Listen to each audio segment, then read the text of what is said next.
सभी छोटे बड़े श्रोताओं को सुनीता भटनागर का प्यार भरा नमस्कार। ऑडियो स्टोरीज के हमारे चैनल कहानी जगत में आप सभी का स्वागत है। हिंदी कहानियों की श्रृंखला में आइए आज सुनते हैं सुभाष नीरव जी द्वारा रचित कहानी जीवन का ताप। कड़ाके की ठंड पड़ रही थी। उस पर पिछले कई दिनों से सूरज देवता न जाने कहाँ दुबके थे। दिन भर धूप के दर्शन न होते। रोज की तरह आज भी बिशन सिंह की आंख तड़के ही खुल गई, जबकि रात भर वह ठीक से सो नहीं पाया था। आंख खुलने के बाद फिर कहाँ नींद। गर्मी का मौसम होता तो उठकर सुबह की सैर को चल देता, पर भीषण ठंड में किसका मन होता है बिस्तर छोड़ने का। वह उठकर बैठ गया था। उसने ठिठुरते कांपते अपने बूढ़े शरीर के चारों ओर रजाई को अच्छी तरह से लपेट खोंस कर दीवार से पीठ टिका ली थी। एक हाथ की दूरी पर सामने चारपाई पर उसकी घर वाली सुखवंती रजाई में मुंह सिर लपेटे सोई पड़ी थी। रात भर खांसती रही बेचारी। तड़के कहीं जाकर टिकी है। कितनी बार कहा है जो काम करवाना होता है माई से करवा लिया कर। 2 टाइम आती है, पैसे देते हैं, कोई मुफ्त में काम नहीं करवाते। पर इसे चैन कहाँ। ठंड में भी लगी रहेगी, पानी वाले काम भी करती रहेगी, बर्तन मांजने बैठ जाएगी, पोछा लगाने लगेगी और नहीं तो कपड़े ही धोने बैठ जाएगी। अब पहले वाली बात तो रही नहीं। बूढ़ा शरीर है, ठंड भी जल्दी पकड़ता है। पर सुखवंती मानने वाली कहाँ। सुखवंती को लेकर न जाने कितनी देर तक अपने आप से ही बातें करता रहा बिशन सिंह। रात में उठ उठकर वह पत्नी की पीठ मलता रहा था, विक्स भी मला। सुखवंती को कुछ होता है तो वह खुद परेशान हो उठता है। बाहर आंगन में चिड़ियों का शोर बता रहा था कि सवेरा हो चुका था।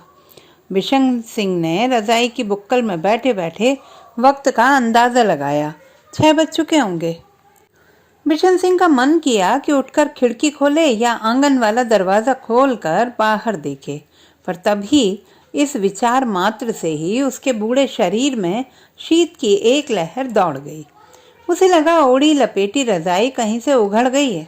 उसने फिर से अपने इर्द गिर्द रजाई को अच्छी तरह लपेटा और सोचने लगा, इन चिड़ियों को ठंड क्यों नहीं लगती। इस कड़कड़ाती ठंड में भी कैसे मस्ती में चहचहा रही हैं बाहर। तभी सुखवंती ने करवट बदली थी। करवट बदलने से रजाई एक ओर लटक गई थी, जिससे उसकी पीठ नंगी हो गई। बिशन सिंह का मन हुआ कि वह सुखवंती को आवाज लगाकर जगाए और रजाई ठीक कर लेने को कहे, पर कुछ सोचकर उसने ऐसा नहीं किया। इससे उसकी नींद में खलल पड़ता। बिशन सिंह ने खुद उठकर सुखवंती की रजाई को ठीक किया, इतनी आहिस्ता से कि सुखवंती जाग न जाए। जाग गई तो दोबारा सोने वाली नहीं है। वैसे भी सुखवंती ठीक हो तो इतनी देर तक कभी नहीं सोती है। चिड़ियों के चहकने पर ही बिस्तर छोड़ देती है, पर सारी रात जागकर काटी है बेचारी ने। खांसी ने सोने ही नहीं दिया। आज इसे डॉक्टर के पास जरूर लेकर जाऊंगा, चाहे कुछ हो जाए। अपने आप तो जाने से रही। छोटा मोटा ताप, खांसी, जुखाम इसके लिए कोई मायने नहीं रखता। कहती है ये भी कोई बीमारी है, खुद ठीक हो जाएगी। पैसे फालतू आ रहे हैं जो डॉक्टरों की जेबें भरें। अब फिर वह अपने बिस्तर पर दीवार से पीठ टिकाकर बैठ गया, रजाई को अच्छी तरह ओढ़कर। स्मृतियां अकेले आदमी का पीछा नहीं छोड़ती हैं। बूढ़े अकेले लोगों का ये स्मृतियां ही सहारा होती हैं, जिनमें खोकर या जिनकी जुगाली करके वे अपने जीवन के बचे कुचे दिन काट ही लेते हैं। बिशन सिंह भी अपनी यादों के समंदर में दिन भर उतरता डूबता रहता है। कभी जीवन के कड़वे दिन याद आते हैं तो कभी सुख भरे दिन। सुखवंती ब्याह कर आई थी तो उसके घर की हालत अच्छी नहीं थी। बस 2 वक्त की रोटी मुश्किल चलती थी। जमीन जायदाद थी नहीं। गांव में छोटा मोटा बढ़ई का काम करता था वह, जो उसका पुश्तैनी धंधा था।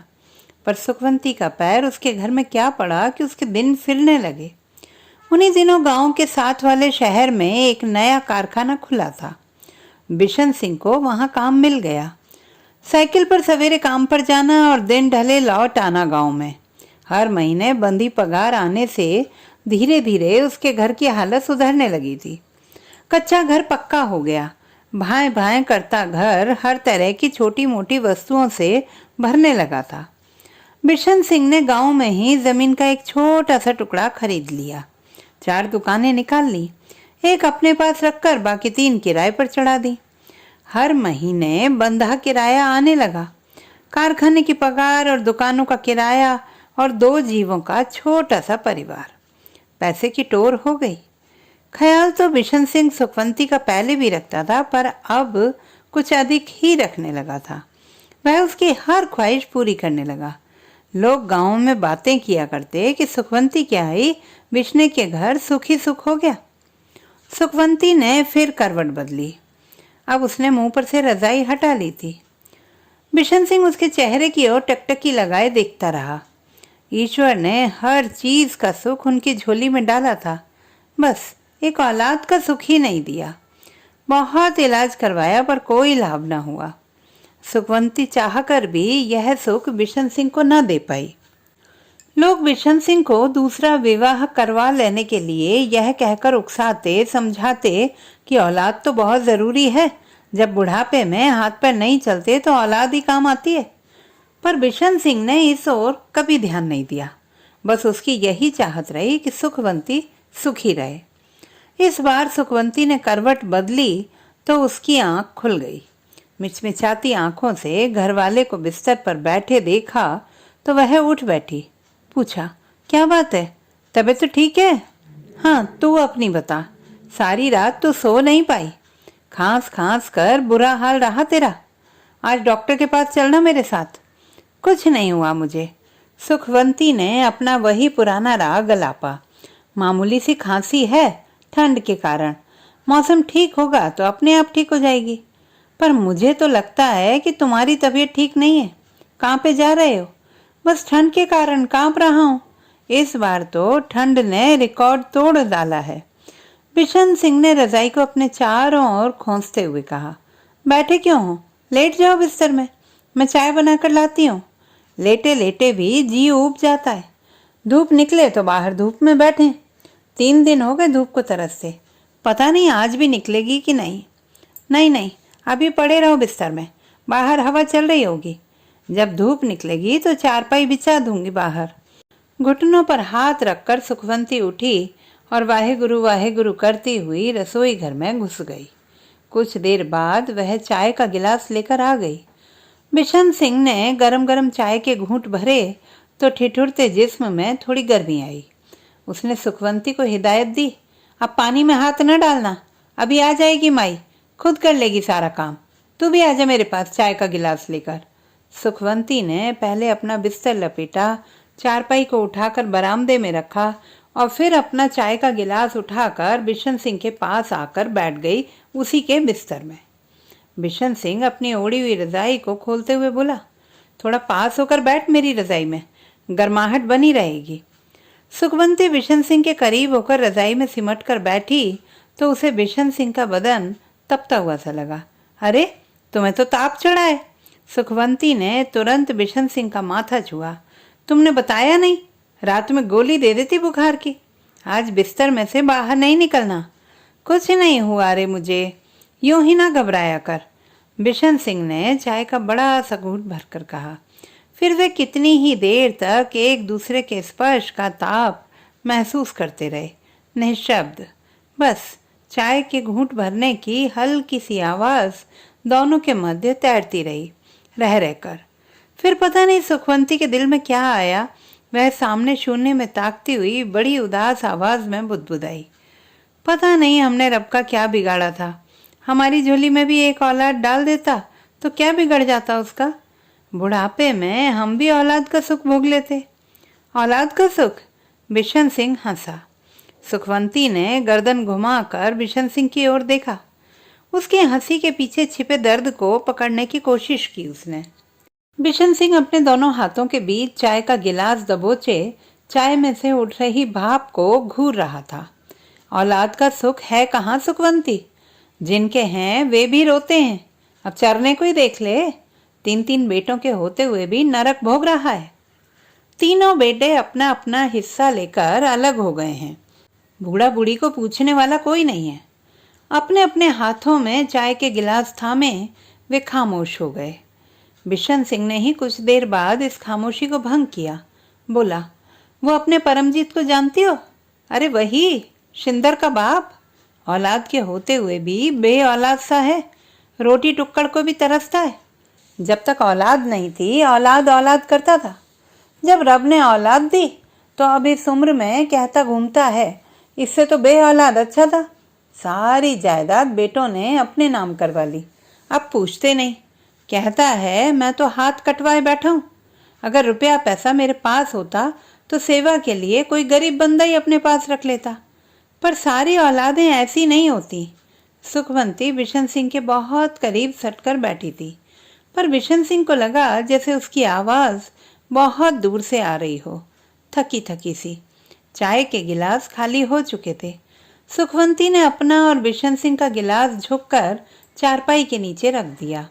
उगड़ी हुई रजाई को फिर से अपने इर्द गिर्द लपेटते हुए वह कुछ और सरक कर बिशन सिंह के साथ बैठ गई।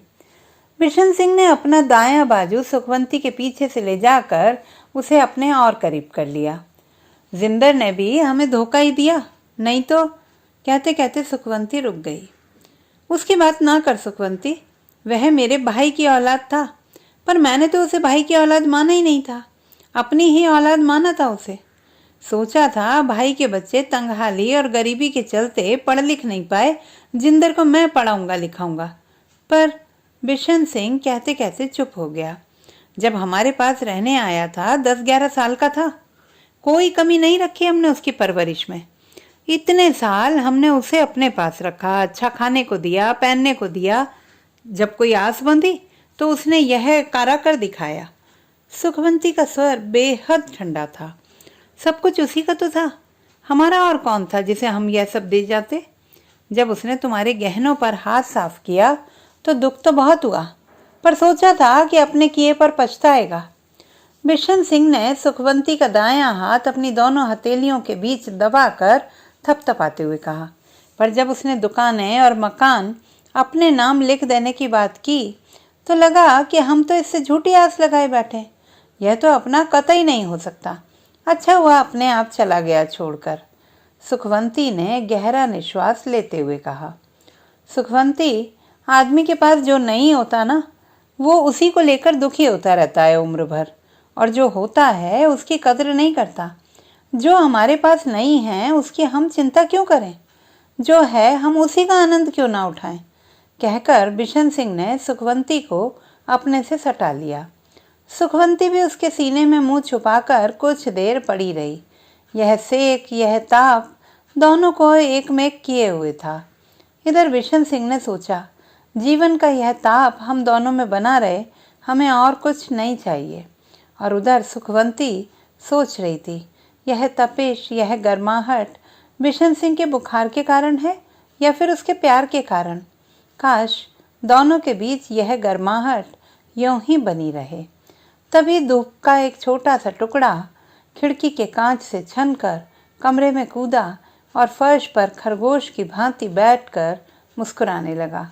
सुखवंती हड़बड़ाकर बिशन सिंह से यूं अलग हुई मानो किसी तीसरे ने उन दोनों को इस अंतरंग अवस्था में देख लिया हो।